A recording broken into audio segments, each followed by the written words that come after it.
handa, maging alerto. Tungkulin to ng bawat mamamayan. Kaya tara na, kilos na, lika na, tumulong tayo. Gawin na po ang karapat-dapat na maging laging handa. Tara na, kilos na, lika na, tumulong tayo.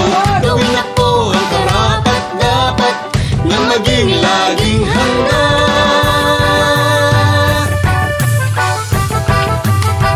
Laging handa.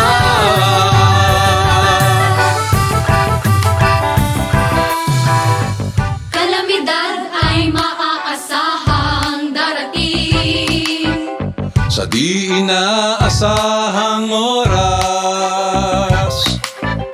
Kaya naman hindi na dapat hintayin. Unahan na habang di pa natataranta. Maging handa,